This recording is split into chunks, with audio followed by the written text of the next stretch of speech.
নমস্কার সকলকে, আমার একটি মিনি ব্লগে আপনাদের সকলকে স্বাগত জানাই। আজকে বানাবো একটু নাড়ুটা অনেক দিন ধরেই বানাবো ভাবছিলাম, কিন্তু দুর্গাপুজোর সময় বানাবো ভেবেছিলাম, কিন্তু এত পরিমাণে ব্যস্ত ছিলাম দুর্গাপুজোয়, তো বানানো হয়নি। তো দুর্গাপুজোয় বানাইনি, আলাদা দুর্গাপুজোয় তো অনেক কিছুই খাবো, এখন থাক, লক্ষ্মী পুজো আসলে বানাবো। তো সেই তো রেখে দিয়েছিলাম। আর কালকে লক্ষ্মী পুজো, আজকে সোমবার রাত, ভুলেই গেছিলাম নাড়ু করার কথা। তো হঠাৎ করে বিকেলবেলা মনে পড়লো যে নারকেল তো 3টে রয়েছে, চলো নাড়ুটা বানাই। তো এই 3টে নারকেল কাটতে আমার অনেক সময় লেগে গেছে। আমি নিজেই কেটেছি, কাটতে সময় লাগেনি, কুড়াতে সময় লেগেছে। আমাদের কুড়িটা খুব একটা ভালো না। তো এই 3টে নারকেল, দুটো একটু বড় বড়, একটা একটু ছোট, কিন্তু প্রায় 45 মিনিট সময় লেগে গেল। আর তার মধ্যে তো আমার ছেলে বাপরে বাপ। আর এই রয়েছে গুড় এখনও আছে, একসাথে নিয়ে মাখিয়ে নেব। মাখিয়ে নেবার পরে এটা থেকে আমার ছেলেকে ঘুম পাড়াবো, ঘুম পাড়িয়ে বাকি কাজটা করব। বাকি পাকটা আমার ছেলেকে ঘুম পাড়িয়ে করবো, নাহলে খুব দুষ্টুমি করবে, আমাকে বানাতে দেবে না। তো চলুন এটা মাখিয়ে নিই। তো গুড় নিয়ে নিয়েছি, এবার এতে করে, আচ্ছা মা আমি একটু রান্নাটা করি, দেখছেন তো ডিস্টার্ব, দেখুন পচা। তো হয়ে গেছে আমার গুড় দিয়ে নারকেলটা মাখানো। এখনো অনেকটা গুড় লাগবে, কিন্তু ক্যামেরায় যতটা বাজে লাগছে বা হালকা, কথা বলছি মা আমি, তার থেকে একটু বেশি কালার হয়ে আছে, ক্যামেরায় ঠিক বোঝা যাচ্ছে না। তো আমার ছেলেকে এখন ঘুম পাড়াই, খুব দুষ্টুমি করছে, 10টা বেজে গেছে। আর ওকে ঘুম পাড়িয়ে বাকিটা করব। গুড়টাও ফ্রিজে আছে, সেখান থেকে নামিয়ে একটু নর্মাল টেম্পারেচারে আনি, তারপর সব করব। চলুন একটু পরে দেখা হচ্ছে। আমি 5 মিনিট হলো গ্যাসটা চালিয়ে দিয়েছিলাম আর নাড়তে শুরু করে দিয়েছিলাম। ক্যামেরাটা 5 মিনিট বাদে অন করেছি। তো এই শুরু হয়েছে এখন নারকেলটা পাক দেয়া। এখন তো অনেকক্ষণ ধরে পাক দিতে হবে জিনিসটাকে, যারা নাড়ু করেন তারা তো জানেনই, অনেকক্ষণ ধরে পাক দিতে হয়। আর গুড়ের নাড়ু করতে অনেকটা সময় লাগে, অনেকটা ধৈর্য লাগে, অনেকটা হাতের ব্যথাও হয়। তো এইভাবে কন্টিনিউ রাখা যাবে না, জিনিসটাকে নাড়িয়ে যেতে হবে, না হলে নিচটা লেগে যাবে, পোড়া পোড়া গন্ধ আসবে, ভালো চিট আসবে না। তো এখন গ্যাসের ফ্লেমটাকে আমি হাই করে রেখেছি। কিছুক্ষণ বাদে যখন একটু রসটা মরে যাবে, তখন আমি আবার গ্যাসের ফ্লেমটাকে লো করে দেবো। আর মাঝে মধ্যে যখন মনে হবে যে হ্যাঁ আর একটু গুড় দরকার হবে, তো আর একটু করে আমি গুড় দিতে থাকবো।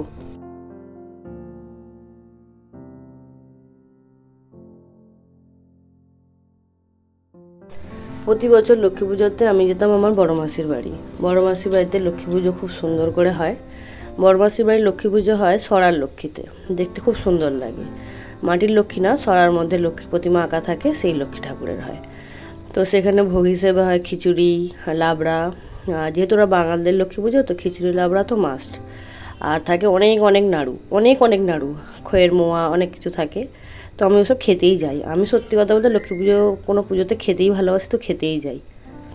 কিন্তু এই বছর তো আর বাড়ি যাওয়া যাবে না, মানে মাসির বাড়ি যাওয়া যাবে না, এই বছর এখানে থাকতে হবে। আর কাকার বাড়িতে, মানে আমার কাকা শ্বশুরের বাড়িতে লক্ষ্মী পুজো হয়, তো সেখানে এই বছর নিমন্ত্রণ আছে, আমাদের পাশের বাড়িতেই বাড়ি। তো সেখানে সন্ধ্যা থেকে থাকবো, আপনাদেরকে দেখাবো সেখানে লক্ষ্মী পুজো কীভাবে হয়। তো এখন গ্যাসের ফ্লেমটা অনেকটা কমিয়ে দিয়েছি, আর নাড়ুটা অনেকটা পাক হয়ে গেছে, দেখতেই পাচ্ছেন রঙটাও কীরকম এসে গেছে। আমি মাঝের মধ্যে আর একটু করে গুড় দিয়েছিলাম, যেমন লাগবে পরিমাণ হিসেবে আমি একটু দিয়েছিলাম, আর সেই থেকে তো কন্টিনিউ নেড়ে যাচ্ছি। আসলে ক্যামেরাটা আমি একটা হাতে ধরে আছি, আর একটা হাতে আমি কন্টিনিউ নাড়ছি, তো একটু অসুবিধা হচ্ছে, ভালোভাবে নাড়তে পারছি না, কারণ কড়াটাকে ধরতে হচ্ছে। যে ক্যামেরাটাকে বন্ধ করে আমি আবার ভালো করে একবার করে নেড়ে নিচ্ছিলাম। আর গ্যাসের ফ্লেম এখন আমি খুব লো করে দিয়েছি, কারণ একটু সময় লাগবে, নাহলে এখনই এবার লেগে যাবে, পুড়ে যাবে। তাই আমি আস্তে করে দিয়ে করছি এখন। নাড়ু বানানো কিন্তু খুব ধৈর্যের কাজ। নাড়ু সবার হাতে হয় না শুনেছি, কিন্তু সত্যি কথা বলতে আমি যতবারই নাড়ু বানিয়েছি হয়েছে, ভেঙেও যায়নি বা চিট হয়নি, এরকমও ব্যাপার নেই। অনেকে বলে চিনির নাড়ু করবি তাড়াতাড়ি হয়ে যায়, কিন্তু আমার যেন নাড়ু গুড়েরটাই ভালো লাগে, চিনিরটাও ভালো লাগে। চিনি আমি লাস্ট এই 1 মাস আগে বানিয়েছিলাম, তো তার থেকে আমার যেন মনে হয় গুড়ের নাড়ুটা ভালো। গুড়ের নাড়ু ভালো বলতে, গুড়ের নাড়ু অনেকদিন তো স্টোর করে রাখা যায়, তাই জন্য গুড়ের নাড়ুটা বেশি ভালো লাগে। চিনির নাড়ু শুনেছি বেশি দিন স্টোর করে রাখা যায় না, অবশ্য স্টোর করে রাখার কোনো দরকার পড়বে না, আমার কিছুদিনের মধ্যে এই কটা নাড়ু শেষ হয়ে যাবে।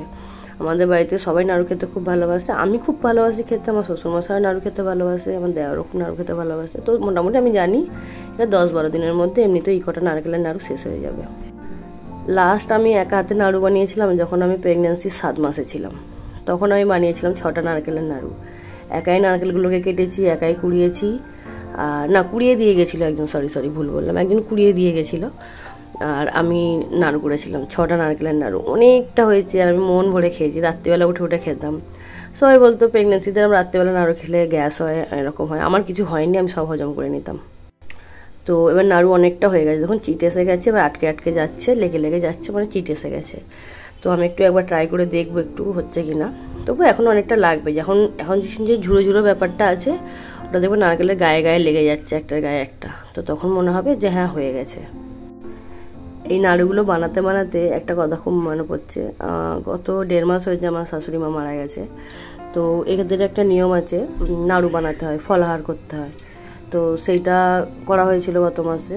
তো তখন অনেক নাড়ু ছিল, 12টার মতো নারকেলের নাড়ু ছিল। তো সেটা আমি একা করিনি, অনেকজন মিলে করেছে।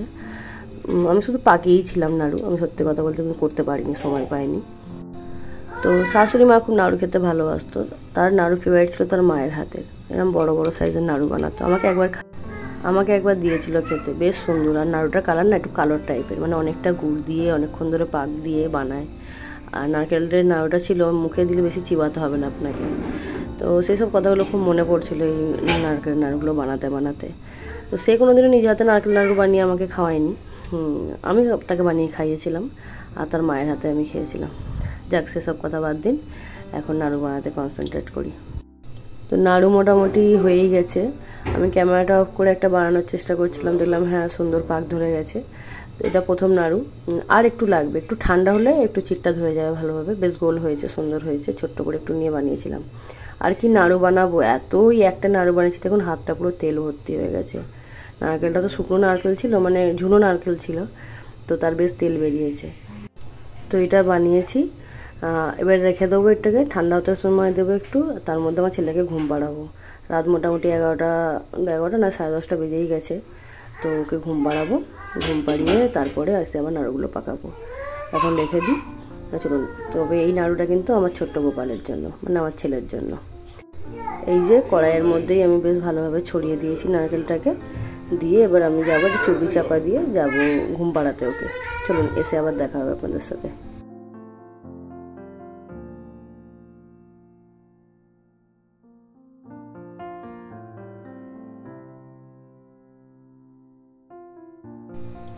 এই যে শুরু হয়ে গেছে নাড়ু পাকানো।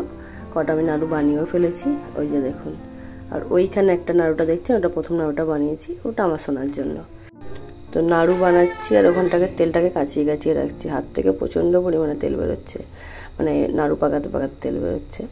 আর ওই যে একটা নাড়ুটাকে সাইড করে রেখেছি, ওটা চিনতে পেরে যাবো। এগুলো একটু বড়ো সাইজ, ওটা একটু ছোটো সাইজ। তো কালকে সকালে উঠলে ঘুম থেকে তো ওটা খাওয়াবো। ঘুম থেকে উঠে কিছু খাওয়ার পরে খাওয়াবো।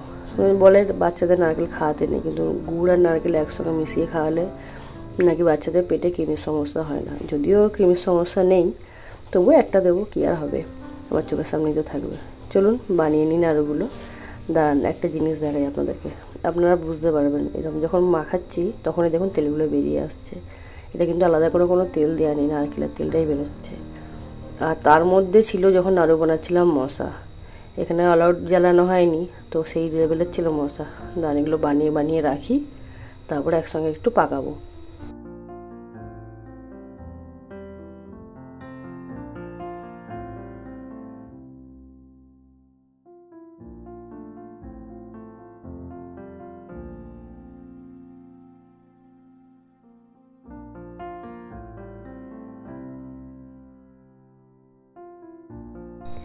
দুটো নাড়ু পাকালাম, দেখুন কীরকম ধরনের তেল বেরিয়েছে।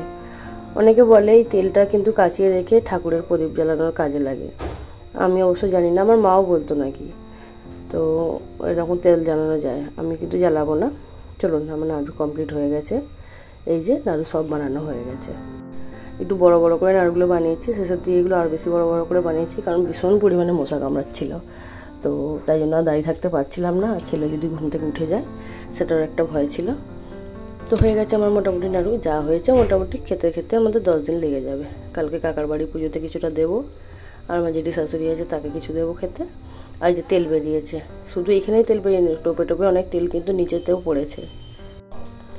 নাড়ু বানানো কমপ্লিট। এবার গিয়ে আমি খাওয়া দাওয়া করবো, তারপর যাবো ঘুমাতে। ঘুমাতে গেলে এখন হবে না, তার আগে কালকে সকাল সকাল রান্না করে নিতে হবে, তার সবজি টবজিগুলো কেটে রাখতে হবে। চলুন সবজিগুলো কেটে ফেলি। হয়ে গেছে আমার সবজি কাটা। কালকে বানাবো একটু নিরামিষ খিচুড়ি আর আলুর দম, কিন্তু ডাঁটাটা কেটে রাখলাম। ডাঁটা আমার ছেলের জন্য, ডাঁটা ও রোজ খায় একটু করে, তো সেই জন্য ওর ডাঁটাটা কেটে রেখেছি। আর রোজ ওকে একটু সিদ্ধ করে দিই, খেতে বেশ পছন্দ করে ডাঁটা। আর ওখানে রয়েছে আলু আর গাজর, এটা খিচুড়িতে দেবো বলে। আর এটা হচ্ছে এই আলুটা কেটেছি আলুর দম বানাবো, নিরামিষই আলুর দম বানাবো, অল্প করে কেটেছি, 4 জন তো, 4 জনের হয়ে যাবে ভালোভাবে। কেটে রেখেছি একটু টমেটো দেবো ওটা। আর এটা ফুলকপিটাকে কিন্তু ধুয়ে রাখিনি, শুধু কেটে রেখেছি, কালকে যখন রান্না করবো তখন ধুবো। ডাঁটাটাকেও ধুয়ে রাখিনি, যখন রান্না করবো তখন ধুয়ে দেবো। চলুন, আমার সবজি মোটামুটি কাটা কমপ্লিট। নাড়ু বানিয়ে সবজি কাটার আগে গিয়েছিলাম খেতে, তো খাওয়া হয়ে গেছে, সবজিও কাটা হয়ে গেছে, অনেকটা রাত করে খেয়েছি, তো এবার খাবো একটু কোল্ড ড্রিঙ্কস। অলরেডি আমার ঠান্ডা লেগে আছে, এখনও ওষুধ খাইনি। আর ওষুধ যখন খেতেই হবে তাহলে ঠান্ডাটাকে ভালো করে লাগিয়ে নিই, তারপর না হয় ওষুধ খাবো। তো চলুন কোল্ড ড্রিঙ্কসটাকে ঢেলে নিই।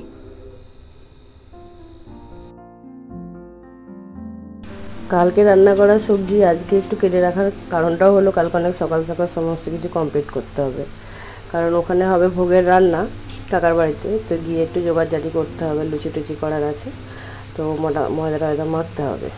তো তাই আমার কোল্ড ড্রিঙ্কসের প্রতি ভালোবাসা ভীষণ পরিমাণে, ঠান্ডা লাগুক গরম হোক শীতকাল হোক যাই হোক, কোল্ড ড্রিঙ্কস খেতে আমি বড় ভালোবাসি।